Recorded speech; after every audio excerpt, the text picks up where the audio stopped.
Passport bros. A passport bro is a term used to describe a Western man who leaves their country in order to find a woman from a non-Western country. There you go, mate. That all good? Yeah. Cheers. Nice Cheers, one. mate. Thanks. Some are seeking more traditional relationships and some just have a preference for foreign women. Thank you. I'm right here. I'm single. Why?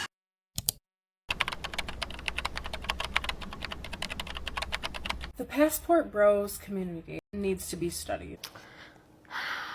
Or do they really? Because really what it boils down to is patriarchy, toxic masculinity, and is infantilization and fetishization. Because, like, if you think about it, the basis of their whole ideology is that American girls take too much shit for granted. How much money do you think a guy should make per year? 100,000. And we're entitled. Like $1 million, $2 million? Like 500 grand? Is that a lot? A lot. We're expensive. Yeah, mills. How much does a man need to earn to have, to provide a comfortable living here in the Philippines? 30K per month. 30K per month. Yeah.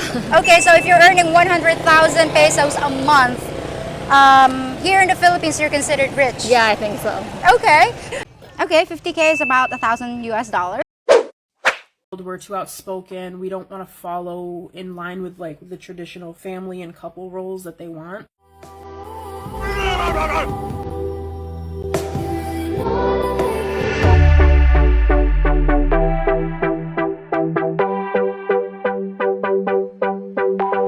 When these guys approach me, they have these expectations, and I'm nurturing and I'm traditional and I want to take care of them and serve them. Bitch, I don't.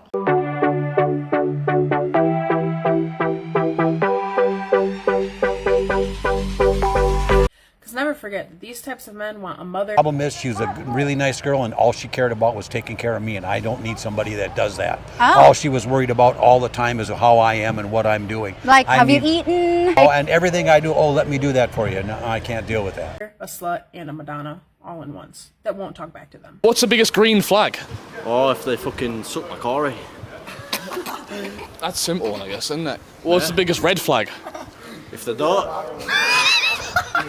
Because there might be a language barrier, I feel like they like the little, like, oh, giggly, like, oh, I'm sorry, I don't know how to say, like, I feel like they like that shit. Like, it makes them feel dominant and more intelligent. So you want someone more independent? 50-50. Yeah. 50-50, an equal partner. Yeah. Okay.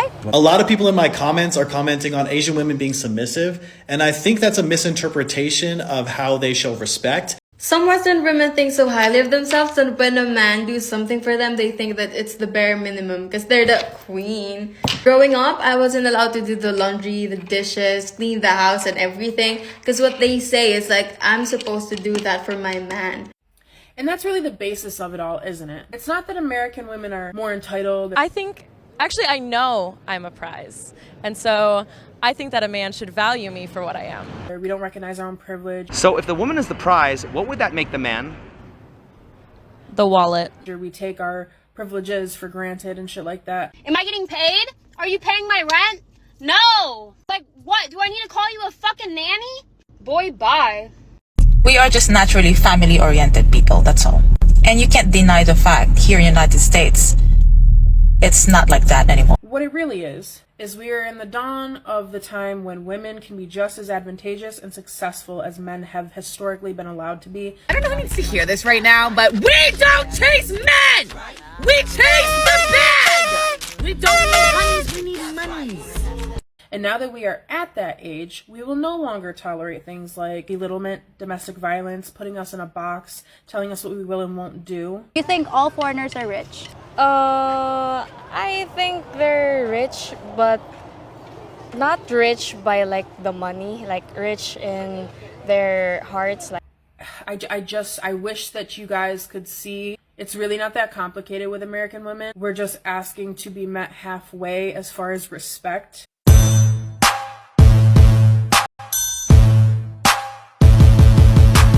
Men are stupid and I don't respect them. You know, that same respect that you are hoping you get. I had never felt like a king or got true king treatment until I went out of this country. Facts. Type of foreigners that you like? Well, those people who, has an aura that they're approachable and you can sense that they're not, rude. Okay. Those type of foreigners, yeah. Okay, so you guys have to have an approachable aura. Okay. Thank you so much, Miguel. When you go over there and seduce young women. When you let a Filipina from the province plan your date. Didn't you lose these? No. She's never been to the club before.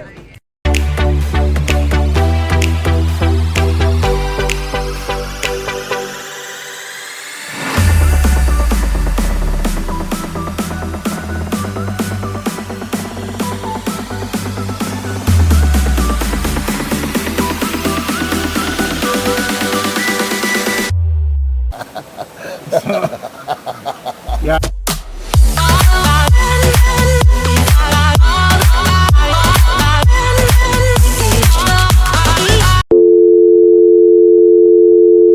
Look at you.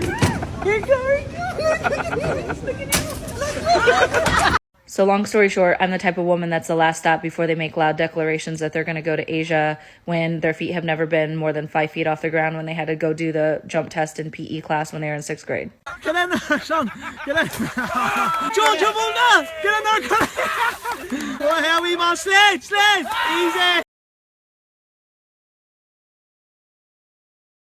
It's easier for these men to go overseas, get one of these victims. I think for them, they might think it's like easier, which is disgusting, guys. Like, stop. Do you like foreigners? Some foreigners I do like, but some I don't. Some you like, some you don't. Okay, what are the type of foreigners that you like? Well, those people who, has an aura that they're approachable and you can sense that they're not, rude. Okay. Those type of foreigners, yeah. You got a whole bunch of girls that would like to get a decent partner, and you got a pension, and you're a nice guy, and you don't drink, and you don't smoke, and you just like to do nice things. Right. It's easy to find girls. Okay, so you guys have to have an approachable aura. Okay. Thank you so much, Miguel. See, a lot of these passport bros are exploiting a power imbalance economically. Y'all are taking advantage of these women. Philippines, Thailand, like women that can speak very little English, women that don't have education. Excuse me? Men want a woman who they can control 100%, or as close to it as they can. And that's where I think the word submissive sort of gets lost in translation, because I've been traveling the world as a single guy for 3 years, and that's not the way it works that's not the way it works. You show them a lot of respect, and then they just start doing things for you and showing you respect back. So it's definitely give first and then receive, but sometimes it feels like 10x of what you're used to be honest. They're just happy to be rescued from their poverty-stricken life of no opportunity. So do you think Filipinos are gold diggers? No. I don't. I think most of the Filipino people are real honest, nice people. Okay. I've been here 9 years, and I've never been robbed, I've never been accosted, never been scammed.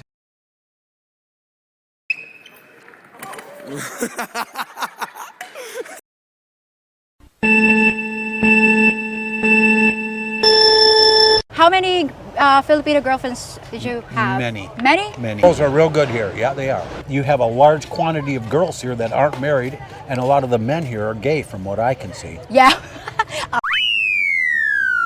Did this man just admit that he went to a foreign country to find himself a wife? No. Because he wants somebody with traditional values, which means that he wants a slave. Usually the girl won't go with the man unless she likes him and she thinks he's attractive or she thinks he's okay. She won't go. He wants somebody that will abide by and listen to literally everything he says. He wants somebody to comply. He wants a slave. Traditional values. Oh, you mean seen and not heard? Marital R word is not a thing. Child rearer, cook, you know, like the good old days when women couldn't vote, when women couldn't have bank accounts, when women couldn't leave their husband. They're not really allowed to explore outside of the house, etc., because their husband doesn't want them to find that freedom. Do you think foreigners are generous? I think so, yeah. You may or may not be able to drive. You may or may not be able to speak English properly and, be able to really find people. Do you now see why a lot of these same men are searching overseas to find quality women worthy of marriage? Yeah. It's because they want a woman who is dependent on them for their livelihood. A lot of the men I know that go overseas to find wives are not great dudes. Most of the foreigners that I encounter are generous. Give foods to the beggars, money to the beggars. Why do they care that men are going their own way and finding women in foreign countries? Why are they so upset? Because we don't care. Look, we don't care. We do not care. They need these men to stay in their orbit, to keep validating them. That is what they're terrified, is they will lose the influence they have amongst the few men who still put up with.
Sexual marketplace value for the culture at large, but maybe the culture that and the context that matters most to you is your campus, or maybe the people in your homeroom class. There's all kinds of hierarchies within social systems. Okay, so then you would then judge it based off like, okay, is that guy an athlete? Is he like doing well, or like what would be in high school? metrics? Yeah, that's the stereotypical one. It's like who is the big man on campus is the quarterback, right? Sure. Does this guy can he compete with somebody who's 35, makes $1 million a year? Just depends on what the woman is looking for. You know, she might be so involved in that context that she will actually choose the quarterback over somebody who makes, hundreds of $1,000s a year. This is why this is great advice for guys, especially the shorter kings out there. Find a context in which you can shine. You can be a contextual alpha. You might not love that term, but you can definitely have a higher sexual marketplace value in certain contexts versus others. Would you consider dating a foreigner? 150%. All she was worried about all the time is how I am and what I'm doing. Okay. When they get a foreigner, they want to take care of him. Good luck dying alone with your cats.